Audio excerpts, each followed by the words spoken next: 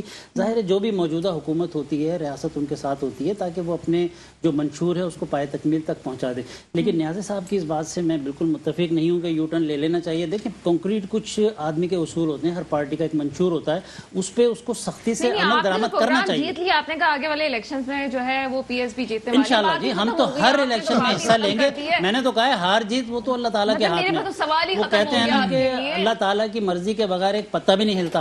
تو جس دن اللہ تعالیٰ نے ہمیں جتانا ہوگا جتائیں گے. ہم تو محنت کر رہے ہیں پوری، کینٹونمنٹ بورڈ میں بھی محنت کر رہے ہیں. ضمنی انتخاب جو 249 کا تھا، دیکھیں وہاں ہم نے محنت کی. پارٹی کے لیے نعرے کی دے رہے ہیں. دیکھیں 249 میں ہم نے محنت کی نا، جا کے وہاں پہ محنت کی. وہاں پہ ہم نے معذرت کے ساتھ تحریک انصاف کو بھی ہرایا، ایم کیو ایم کو بھی ہرایا.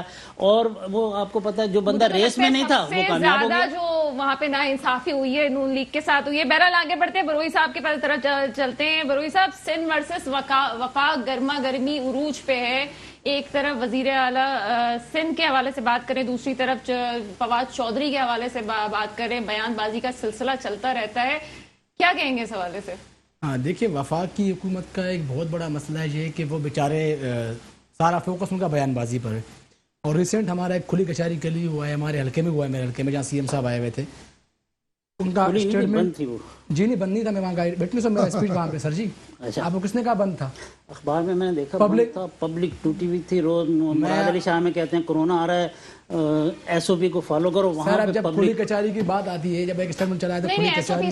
سندھ کے اسکولوں پہ کر رہے ہیں نا وہ خالی، بس اسکول بند کر دیجیے. ٹھیک ہے جی، اس کو آپ کہیں اور لے کے جائے گا تو الگ ڈبیٹ شروع ہو جائے گا. میں تو آپ کے معاملے میں بولوں گی نہیں. میں حالانکہ بہت کچھ بولنا ہوتا ہے.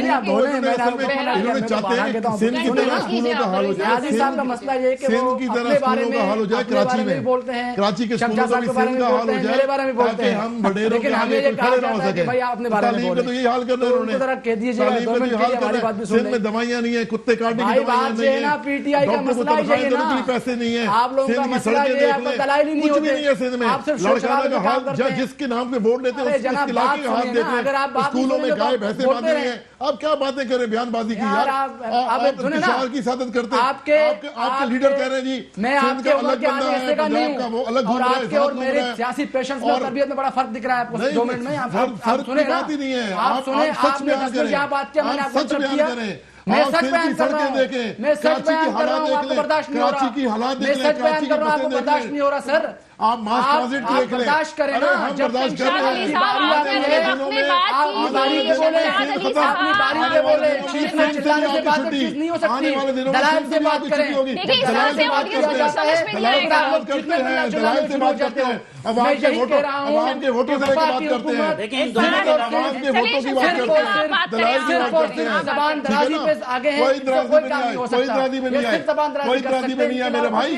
آپ دلائل سے بات کریں. دلائل سے بات کر رہا ہوں. آپ سنیں تو صحیح. آپ نے بارے میں بولا نا، آپ کی سیاسی تربیت ہی نہیں ہے. منانے آئے کراچی کو، اب یہ کہتے ہیں جی ہم کراچی کو بنائیں گے. ارے سندھ کو تو بنانا ہے، جس کے لیے ووٹ لیتے ہو. آپ کراچی کو کیا بناؤ گے؟ کراچی کو تو لوٹ کھسوٹ کر دیا. عمر میں بڑے سے بٹھایا، لیکن سیاسی بہت چھوٹے شخص سے بٹھایا، جس کو بات سمجھنے نہیں آتا، جس کو اپنی بارے میں بات کرنے کا کرنا نہیں آتا. میں آپ کے ٹائم میں دونوں کا بتا رہا ہوں. بات کریں گے کچھ، یہ تو پروگرام میں بات ہو نہیں سکتی، عوام کے سامنے بات پہنچے گی نہیں. اس کے ساتھ ہی پروگرام کا وقت ختم ہو رہا ہے. مجھے اجازت دیجیے گا. خدا حافظ.